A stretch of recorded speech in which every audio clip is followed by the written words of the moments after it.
अपोकोलिप्स में बस 32 दिन बचे हैं। माइक्रो शॉर्ट्स पहने क्यूट और थोड़ी डमसी शी मिक्योंग हमेशा हमारे एमसी से बात करने की ट्राई करती है। हमारा एमसी एक जापानीज जैसा दिखने वाला कुक है जो एकदम गरीब, अकेला और जीरो सोशल स्किल्स वाला बनता है। पर वो जानना चाहती है कि क्या उसके पास वो स्टेटस विंडो है जिसकी सब बात कर रहे हैं। भाई हंसकर बोलता है कि वो बहुत क्रेजी और नाइव है, ऐसी चीजें रियल नहीं होती। पर ये एक सफेद झूठ था, क्योंकि उसके पास एक्चुअली एक परफेक्ट स्टेटस विंडो है, पर्सनल डिमेंशनल गेट, एक ऐसा पोर्टल जो सीधा उसके रूम में खुलता है, बिल्कुल उस गेम की तरह जहां वो एक टॉप प्लेयर है। इंटरनेट पर एक आने वाले एस्टेरॉइड के बारे में बातें चल रही हैं और उसको अपने पोर्टल से कनेक्ट करके वो जानता है कि एस्टेरॉइड पक्का हिट करेगा, भले ही लोग बोल रहे हो कि चांसेस बहुत कम है।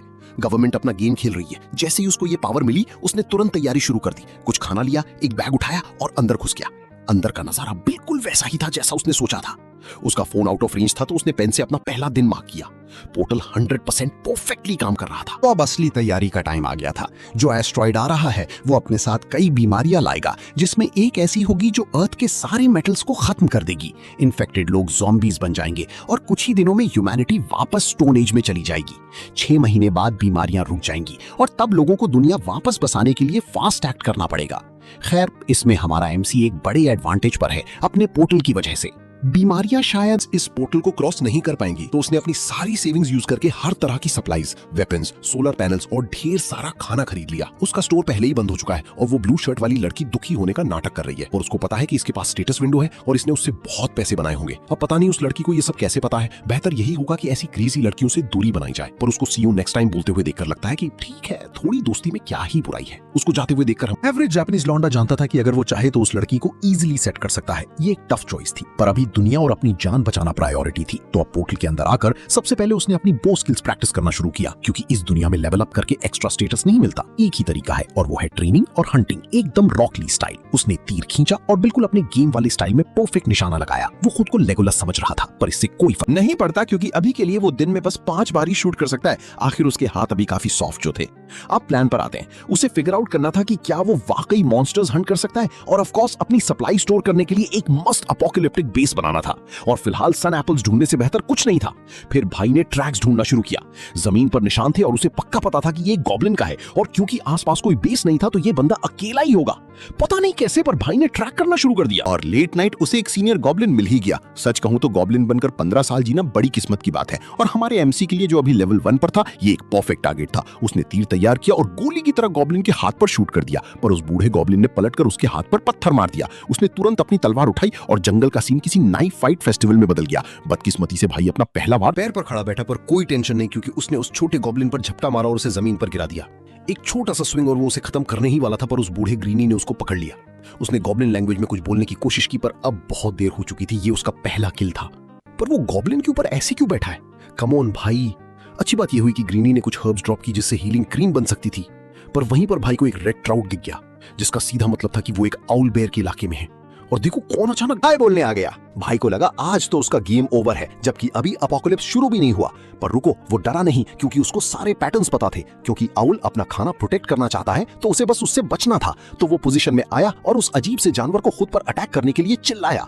मॉन्स्टर का पंजा सीधा उसकी तरफ आया, पर भाई फुल लीवाई मोड में आ गया और डॉज करके सीधा उसके हाथ पर चढ़ गया। फिर उसने अपनी फ्लैशलाइट को फ्लैशबैंग की तरह यूज किया, क्योंकि आउल की आंखें रात के लिए अडेप्टेड होती हैं। बूम! सुबह भाई वापस अपने रूम में था। वहां से निकलने के बाद सबसे बेस्ट पार्ट ये था कि एग्जॉस्ट होने के बावजूद वो पोर्टल की दूसरी साइड से सन एप्पल्स अपने घर लाने में कामयाब हो गया।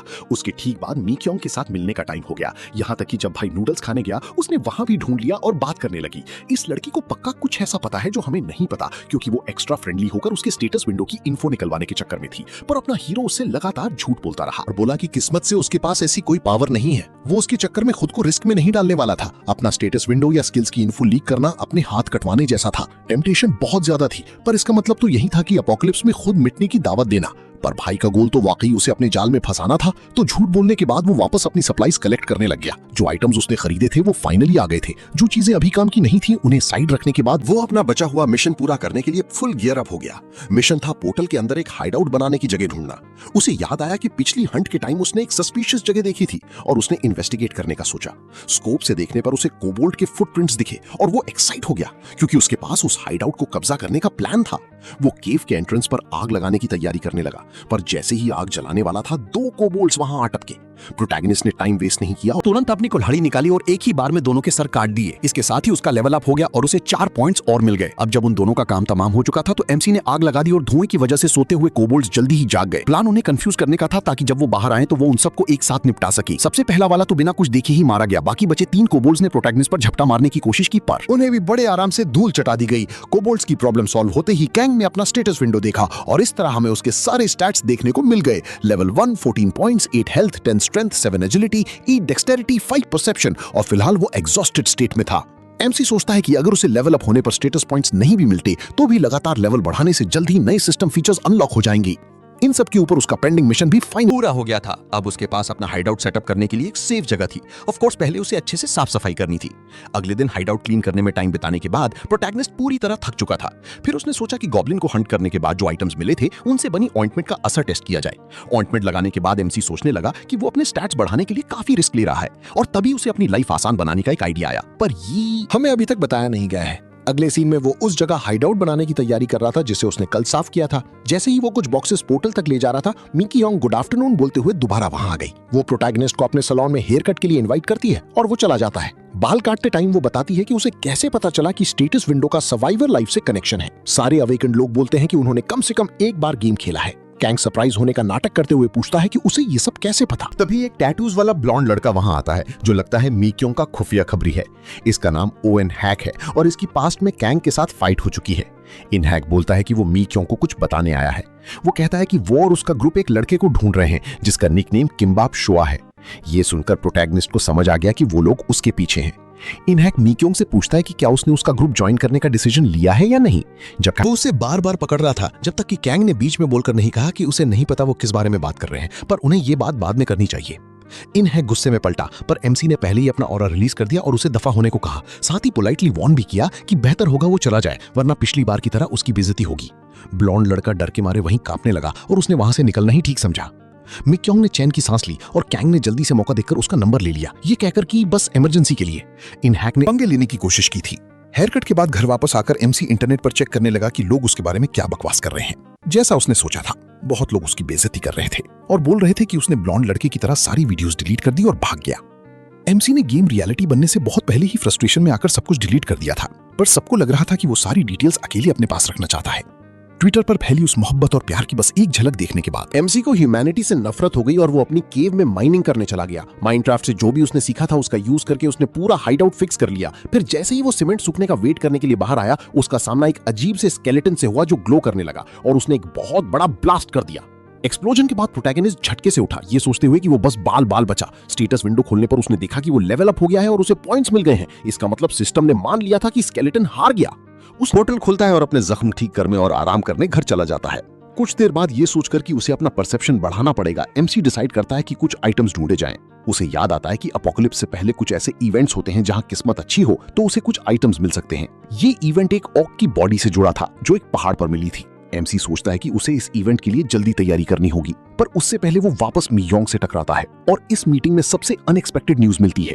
मियोंग अवेकन हो चुकी है। ऐसे रिवील पर जिसे लिटरली किसी को हैरानी नहीं हुई, कैंग बेवकूफ बनने का नाटक करता है और बोलता है कि वो अभी तक अवेकन नहीं हुआ और उसे जेलस है। सच बताने और सारी इन्फो शेयर करने के लिए उसको थैंक यू बोलकर एमसी वहां से निकल जाता है। घर वापस आकर वो जंगल स्काउट करने के लिए एक ड्रोन खरीदता है और सोने से पहले एक कार रेंट करता है। अगले दिन वो ओर्क को हंट करने के लिए अपना सामान तैयार करने लगा। सब कुछ रेंटेड कार में डाला और पहाड़ की तरफ निकल पड़ा। वहां पहुंचकर प्रोटैगनिस्ट ने ढूंढना शुरू किया, पर पहाड़ पर बारिश और धुंध की वजह से कुछ दिख ही नहीं रहा था। जब वो ऑलमोस्ट हार मानने वाला था, पीछे से एक भयानक दहाड़ आई। वो पीछे मुड़ा और एक रेड ऑर्क देखा जिसे किल करने पर गारंटीड स्किल मिलती है। फाइट के लिए रेडी होते हुए प्रोटैगनिस्ट ने तुरंत एक फ्लेयर जलाया और ऑर्क का ध्यान भटकाने के लिए उसे फेंक दिया। जैसे ही ऑर्क फ्लेयर पर अटैक करने मुड़ा, कैंग ने उसके ठीक आगे पोर्टल खोला, ऑर्क के नीचे से स्लिप होकर पोर्टल के अंदर घुसा और एक फ्लैशबैंग फेंक दिया। ऑर्क को समझ ही नहीं आया था कि हुआ क्या और एमसी ने अपना ऑरेंज पीलर निकाला और मच्छर काटने जैसे ढेर सारे जैब्स मारना शुरू कर दिया। मॉन्स्टर ने पलटकर अटैक करने की कोशिश की जिसे एमसी ने डक करके डॉज कर लिया और साथ ही मौका देखकर ऑर्क के एंकल पर एक और मच्छर बाइट वाला जैब दे मारा। ऑर्क को तुरंत झटका लगा और वो घुटनों पर गिर गया, पर प्रोटैगनिस्ट ने उसे कोई चांस नहीं दिया और एक बॉम्ब निकालकर सीधा ऑर्क के मुंह में ठूस दिया। बॉम्ब फटा और कांग बस सेलिब्रेट करने ही वाला था कि उसे जस्ट के बीच में एक भारी पंच पड़ा जिसने उसे दूर फेंक दिया। आग में जलता हुआ मॉन्स्टर एमसी की तरफ आने लगा और एमसी ने ये सोचकर रोना शुरू कर दिया कि क्या वो ऐसे ही मरने वाला है, पर क्योंकि कहानी ऐसे खत्म नहीं हो सकती थी, ऑर्क जमीन पर ढेर शेर हो गया और कांग का लेवल अप हो गया। उसे 10 पॉइंट्स और सर्वाइवल इंस्टिंक्ट स्किल मिली। जब वो उठकर मॉन्स्टर का ड्रॉप आइटम देखने गया, उसकी रिस्ट ग्लो करने लगी और उसे एक वॉच मिली जो परसेप्शन को 2 पॉइंट्स बढ़ाती है। अपना मनपसंद सामान मिलने के बाद प्रोटैगनिस्ट सोचने लगा कि और की बॉडी का क्या किया जाए। गेम की स्टोरी के हिसाब से गवर्नमेंट ने इस इंसिडेंट की इन्फो दबा दी थी, पर वो सोचने लगा कि क्या वैसा करना ठीक होगा। अगर वो बॉडी यहीं छोड़ देगा तो ये स्केलेटन बनकर किसी को भी उड़ा सकती है। थोड़ी देर सोचने के बाद एमसी डिसाइड करता है कि वो बॉडी को पोर्टल के अंदर दफना देगा और खोदते टाइम उसकी नई स्किल एक्टिवेट हो जाती है। सर्वाइवल इंस्टिंक्ट एग्जॉशन के टाइम एक्टिवेट होती है, जो combat instinct, stamina regeneration, health regeneration और परसेप्शन को बूस्ट कर देती है। पर जैसे ही इसका असर खत्म होता है, एमसी कुछ देर के लिए पैरालाइज हो जाता है। नई स्किल का फायदा उठाकर उसने जल्दी से ऑर्क को दफनाया और घर वापस आ गया। अगले दिन एमसी को उसके खरीदे हुए कुछ वेपन्स मिल गए और उसकी अच्छी दोस्त मिक योंग उससे मिलने आई और उसे साथ खाने के लिए इनवाइट किया। कैंग ने पूछा कि वो किस बारे में बात करना चाहती थी और वो बोली कि उसे कुछ इन्फॉर्मेशन एक्सचेंज करनी है, क्योंकि पिछली बार जब वो मिले तो उसने कहा था कि वो सर्वाइवर लाइफस्टाइल पर रिसर्च करना शुरू करेगा। खाने के बाद एमसी बिना ये बताए कि वो अवेकन हो चुका है, मिकी यूंग को गेम के बेसिक समझाने के लिए गेम कम्युनिटी दिखाता है। सारी इंपॉर्टेंट इन्फॉर्मेशन नोट करने के बाद मिकी यूंग बताती है कि उसने इनहैक का ग्रुप ज्वाइन करने का ऑफर ठुकरा दिया है और अब वो एमसी के साथ ग्रुप बनाना चाहती है। ये सुनकर वो सोच में पड़ जाता है। उसका गोल्ड ट्यूटोरियल से पहले लेवल 10 तक पहुंचना है ताकि सिस्टम शॉप अनलॉक हो सके।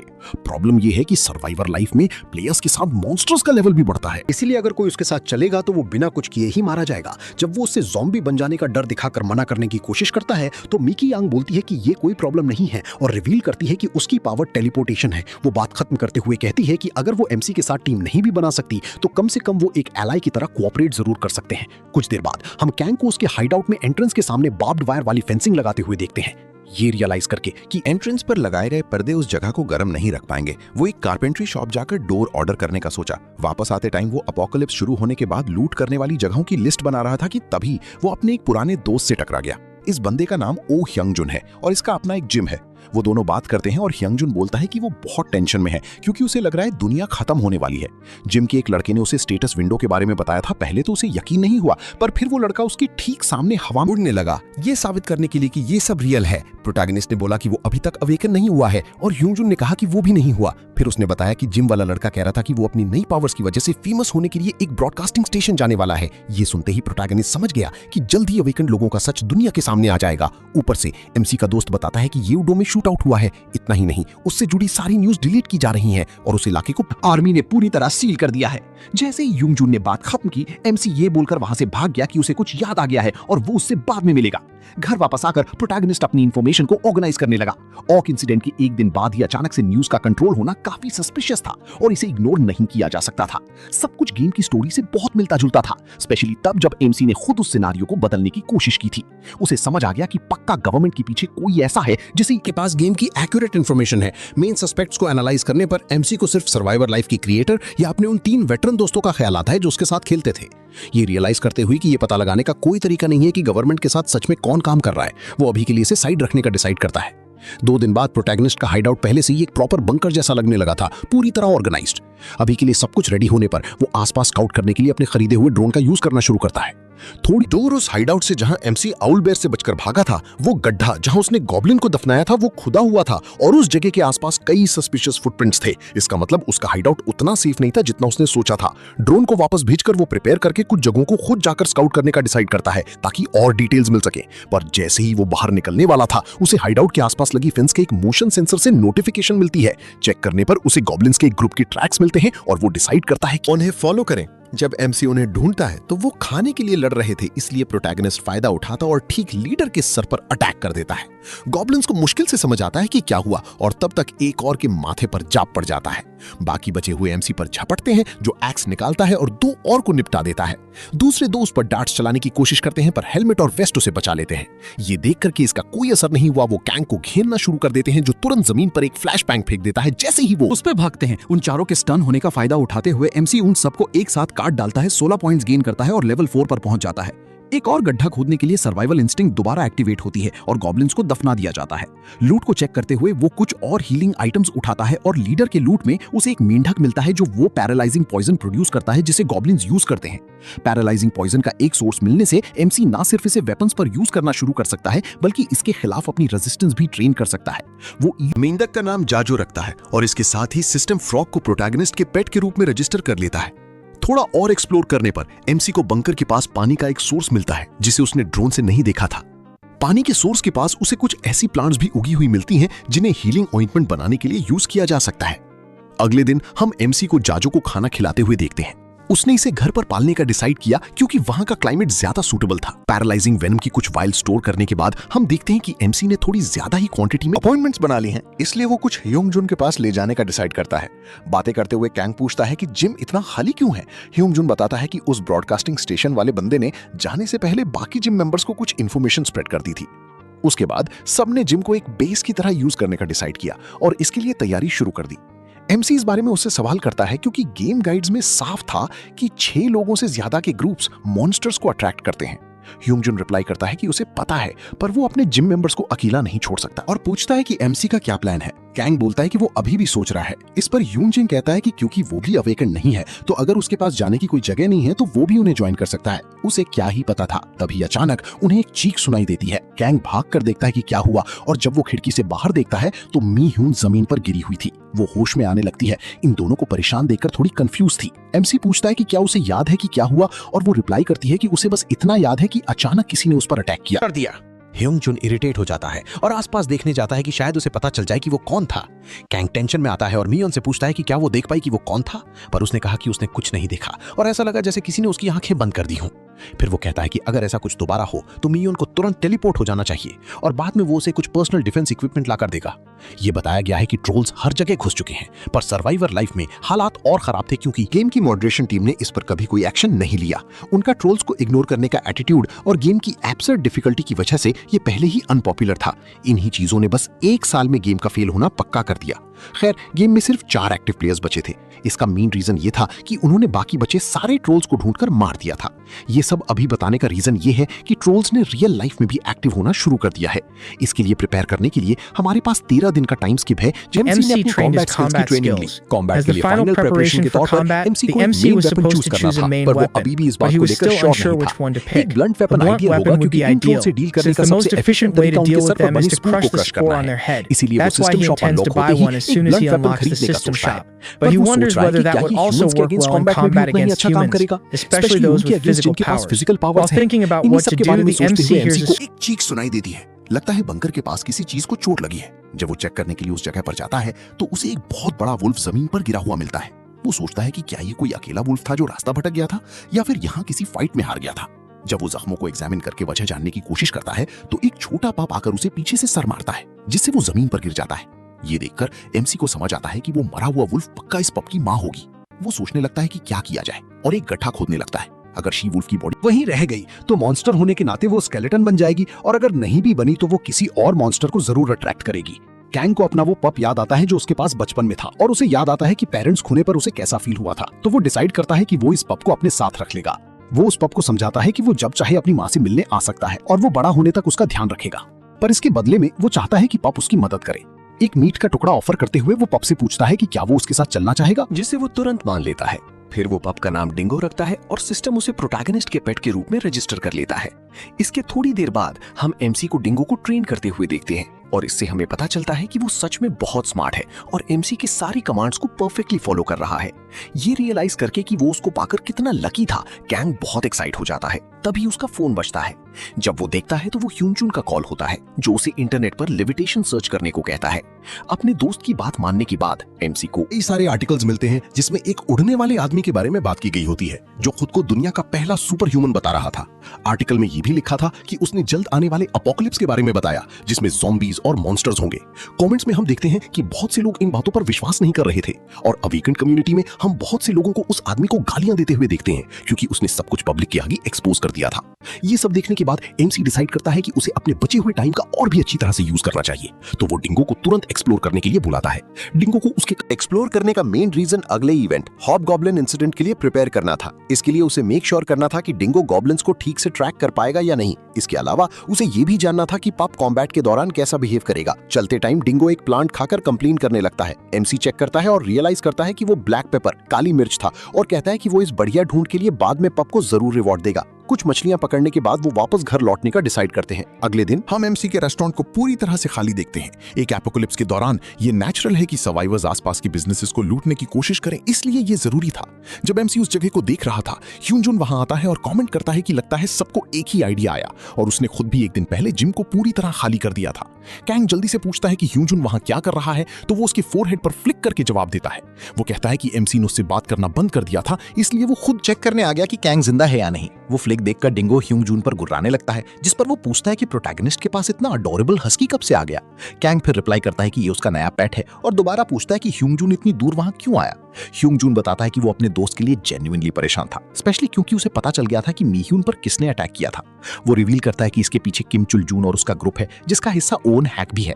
ह्यूंजुन के अकॉर्डिंग उस ग्रुप का हाइडआउट वहां से थोड़ी दूर पहाड़ के नीचे एक जगह पर है। एमसी पूछता है कि उसके दोस्त को ये सब कैसे पता चला। फिर वो बताता है कि उसने हान जिनसोंग से पूछा था, वही लड़का जो उस ब्रॉडकास्ट प्रोग्राम में उड़ता हुआ दिखा था। जिनसोंग ने बताया कि वो भी किम चुल के ग्रुप से मिला था, पर उस ग्रुप के सब लोग अजीब और क्रीपी थे, इसलिए उसने तुरंत उन्हें ज्वाइन करने से मना कर दिया था। इन इवेंट्स को उन जिम वाली औरतों की जाने की बातों से जोड़कर देखें, जिन्होंने कहा था कि उन्हें अवेकन्ड लोगों के एक ग्रुप ने बुलाया है, तो ह्यूंजुन श्योर था कि इस अटैक के पीछे वही लोग थे। इस टॉपिक का फायदा उठाते हुए वो ये भी बताता है कि उसने जिम मेंबर्स के साथ जो ग्रुप बनाया था, उसमें अब सिर्फ 4 लोग बचे हैं। कांग को हैरानी होती है क्योंकि कुछ ही दिन पहले वहां लगभग 20 मेंबर्स थे।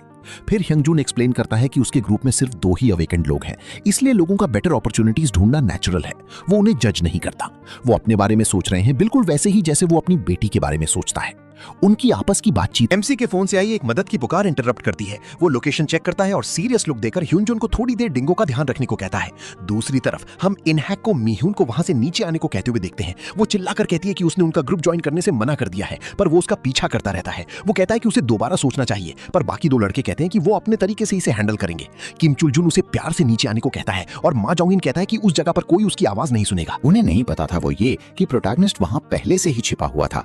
वो प्रिपेयर करता है और एक पत्थर ठीक किम चुल के शोल्डर पर मारता है, जिससे उसके हाथ का डंडा गिर जाता है।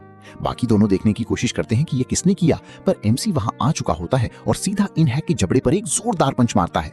आखिरी वाले को निपटाने के लिए वो उसके अटैक को डॉज करता है और उसका फेस दीवार पर मार देता है। जब कैंग मुड़कर पूछता है कि क्या मीह्यून ठीक है, तो वो चिल्लाकर उसे पीछे से आने वाले अटैक के बारे में वार्न करती है। अटैक उसके पास से होकर गुजरता है, पर फिर भी एमसी के हेलमेट को डैमेज पहुंचता है। सिचुएशन और खराब तब होती है जब बाकी दोनों उठने लगते हैं और इनह्यूक अपनी इलेक्ट्रिक पावर निकालने लगता है। एमसी थोड़ा टेंस दिखता है, पर जैसे ही इनह्यूक उस पर पावर फायर करने वाला होता है, डिंगो आकर उसका हाथ काट लेता है। उसी वक्त होंगजुन भी फोन पर पुलिस से बात करते हुए वहां आ जाता है, जिससे वो तीनों वहां से भागने का डिसाइड करते हैं। जब होंग पूछने ही वाला होता है कि क्या एमसी ठीक है, मी क्यों टेंशन में वहां टेलीपोर्ट होकर आ जाती है।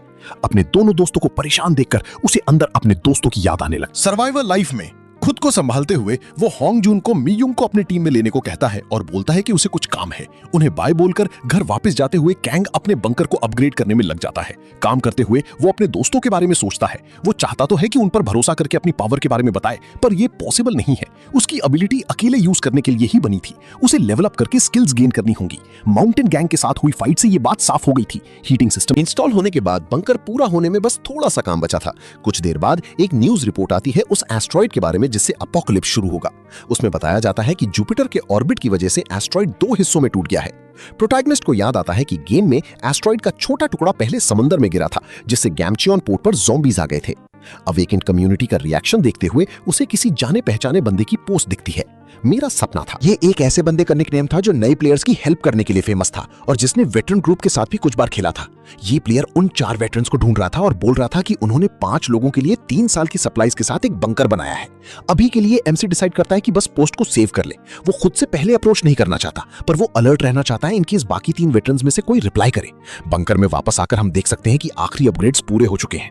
अपनी मेहनत के रिजल्ट से एकदम सैटिस्फाई फील करते हुए प्रोटैगनिस्ट फाइनली आराम करने का सोचता है, पर डिंगो के भौंकने से डिस्टर्ब हो जाता है। जल्दी से चेक करने जाता है तो डिंगो के गुस्से का रीजन समझ आता है। बंकर के बाहर शार्प फैंग्ड वुल्व्स का एक झुंड खड़ा था। डिंगो का रिएक्शन देखकर प्रोटैगनिस्ट समझ जाता है कि यही वो मॉन्स्टर्स थे जिन्होंने इसके साथी की मां को मारा था। प्रॉब्लम ये थी कि उस वक्त इन मॉन्स्टर्स से आमने सामने लड़कर जीतने का कोई चांस नहीं था, और अगर वो भागकर कोई ठीक ठाक वेपन लाने की कोशिश करता तो वो तुरंत अटैक कर देते। इस सिचुएशन से निकलने का एक ही रास्ता था, दुश्मनों को डराकर भगाना। ये इसलिए पॉसिबल हो सकता था क्योंकि ये मॉन्स्टर्स काफी कॉशियस होते हैं और हमेशा अपने अल्फा अल्फा को फॉलो करते हैं, जो डिसाइड करता है कि अटैक करना सेफ है या नहीं। अगर कैंग उसे डराकर भगा दे तो सब उसके पीछे भाग जाएंगे। किसी भी वुल्फ की तरह इन मॉन्स्टर्स को भी स्ट्रॉन्ग स्मेल से प्रॉब्लम होती है और किस्मत से प्रोटैगनिस्ट के पास पेपर स्प्रे था। भले ही स्प्रे उसे मार ना सके, कम से कम उसे बंकर से दूर तो भागा ही देगा। प्रॉब्लम यह थी कि अगर मॉन्स्टर आगे बढ़ने का डिसाइड कर ले तो एमसी के पास बचने का कोई रास्ता नहीं बचेगा। तभी कैंग को एक आइडिया आता है। वो अल्फा की तरफ चाकू फेंकता है, जो गुस्से में आकर प्रोटैगनिस्ट पर झपट्टा मारता है। जैसे ही मॉन्स्टर उसके ठीक पास पहुंचता है, वो सीधा एमसी के खोले हुए पोर्टल में मुंह के बल जा गिरता है। प्लान काम करने पर पोर्टल बंद करते हुए वो पेपर स्प्रे यूज करता है, जिससे अल्फा स्टन हो जाता है। क्योंकि हमारा एमसी किसी बेहोश दुश्मन को छोड़ता नहीं, वो तुरंत अपने ऑरेंज पीलर के साथ उस पर चढ़ता है और अल्फा की आंख पर एक छोटा सा टैप करता है। इस अटैक के बाद अल्फा वहां से भागने का डिसाइड करता है और बाकी सारे शार्प फैंग वुल्व्स भी उसके पीछे निकल लेते हैं। डिंगो आकर प्रोटैगनिस्ट के साथ लिपटने लगता है और वो जिंदा बचने की खुशी में जमीन पर चैन की सांस लेता है। उसे प्यार करते हुए वो प्रॉमिस करता है कि वो उसकी मां का बदला जरूर लेगा। कुछ देर बाद हम कांग को ख्यालों में खोए हुए घर लौटते देखते हैं। तभी ह्यूंजुन दिखता है। इस बार ह्यूंजुन के साथ एकेडमी की एक फीमेल फ्रेंड भी है और वो बताता है कि ये लड़की कुछ वेपन्स खरीदना चाहती थी, क्योंकि इसको आयरन कोलैप्स वाली डिजास्टर पर यकीन नहीं था। वो कुछ देर प्रोटैगनिस्ट को घूरती रहती है, जब तक उसे आखिरकार याद नहीं आ जाता कि उसने इसे पहले कहां देखा था। उसके पुराने रेस्टोरेंट में। ये रियलाइज करते हुए कि उसने अभी तक अपना इंट्रोडक्शन नहीं दिया, वो बताती है कि उसका नाम चो सू योंग है और वो एक डॉक्टर है। डॉक्टर का सुनकर प्रोटैगनिस्ट थोड़ा खुल जाता है और उसे सर्वाइवर लाइफ के बेसिक समझाने लगता है, बिल्कुल वैसे ही जैसे उसने अपने दोस्तों को बताया था। सारी बातें सुनने के बाद उसे कैंग पर यकीन हो जाता है। वो नोटिस करती है कि कैंग कितने कॉन्फिडेंस से हर चीज एक्सप्लेन कर रहा है और पूछती है कि क्या वो एक अवेकेंड है। एमसी तुरंत मना कर देता है, पर इस बात से हैरान था कि वो कितनी शार्प थी। फिर हम देखते हैं कि वो उससे दोस्ती करने के लिए बोलती है और बिना किसी जवाब के हम सीधा अगले दिन पर आ जाते हैं। प्रोटैगनिस्ट अपने बंकर के अंदर एक मस्त सी इम्प्रोवाइज्ड स्पीयर तैयार करता है। डिंगो को बुलाकर वो कहता है कि आज उन शार्प फैंग्ड वुल्फ से बदला लेने का टाइम आ गया है। जब उन्हें आखिरकार वो मॉन्स्टर्स मिलते हैं तो एमसी नोटिस करता है कि अब उनमें से सिर्फ 4 बचे हैं। स्कोप का यूज करके उसे समझ आता है कि हुआ क्या। द आउल बेयर ने उन्हें पहले ही ढूंढ लिया था, बिना किसी अल्फा की गाइड के, और उनकी गिनती कम होने की वजह से इन मॉन्स्टर्स को खत्म करना बहुत इजी टास्क बन जाता है। उनमें से एक प्रोटैगनिस्ट को देख लेता है और उस पे हमला करने आता है, पर एक नेट में फंस जाता है। जब वो क्रीचर हिले डुले बिना डर रहा होता है तो एमसी उससे कहता है कि टेंशन मत ले, क्योंकि मौत जल्दी आ जाएगी। बाकी 3 वुल्व्स भी प्रोटैगनिस्ट को देख लेते हैं। वो छिपने के लिए भागता है और वो सब उसके पीछे लग जाते हैं।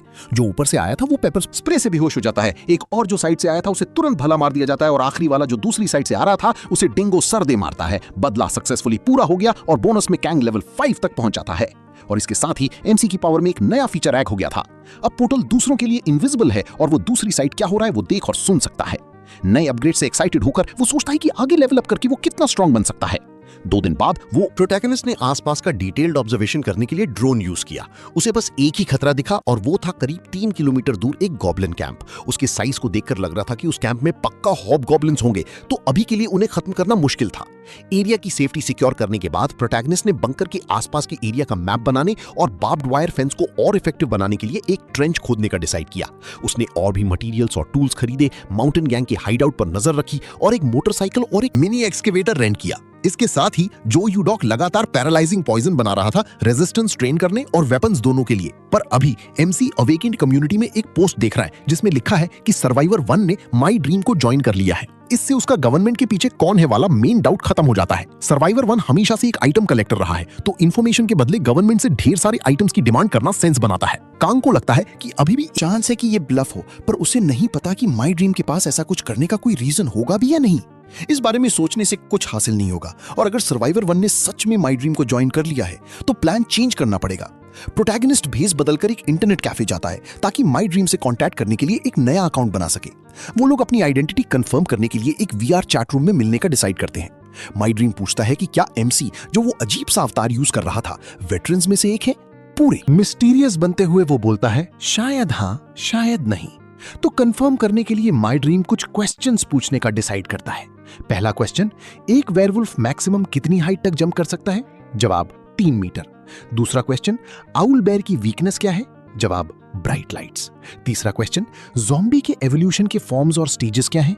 जवाब, ज़ॉम्बीज इन्फेक्शन फैलाने के काबिल नहीं होते, वो बस घूल्स बनने तक न्यूट्रिएंट्स कंज्यूम करते हैं, पर उससे पहले उनमें से कुछ इनहैंस्ड ज़ॉम्बीज बन जाते हैं। फाइनली माई ड्रीम पूछता है कि अपोकलिप्स से पहले कितनी इवेंट्स होते हैं। कैंग इस सवाल का जवाब देने से मना कर देता है, पर यह प्रूफ काफी था कि वो उन 4 वेटरन्स में से एक है। वो सर्वाइवर 1 से बात करने को बोलता है, पर माई ड्रीम मना कर देता है ये बोलकर कि वो उससे अभी बात नहीं कर सकता। जब वो अजीब और डिस्कनेक्टेड बातें करने लगता है और अचानक से गुड बाय बोल देता है तो प्रोटैगनिस्ट समझ जाता है कि ये एक ट्रैप था। माई ड्रीम बस एमसी का आईपी एड्रेस ट्रेस करने के लिए टाइम खरीद रहा था शुरू से ही। ठीक तभी सूट्स पहने कुछ आदमी इंटरनेट कैफे में घुसते हैं और एग्जिट ब्लॉक कर देते हैं। रिसेप्शनिस्ट लड़की वहां कंफ्यूज सी खड़ी थी, पर उनका बॉस पहले ही उसकी बाह पकड़ लेता है और मेंटल पावर यूज करके उसे चुप रहने का ऑर्डर देता है। ये नोटिस करते ही एमसी बाथरूम की तरफ जाता है और बच निकलने के लिए अपना पोर्टल खोलता है। पूरी जगह छान मारने के बाद जब प्रोटैगनिस्ट नहीं मिलता तो बॉस सोचता है कि उसके पास मूवमेंट पावर्स हैं और अपने गुंडों को पूरे एरिया की आसपास की जगह ढूंढने का ऑर्डर देता है।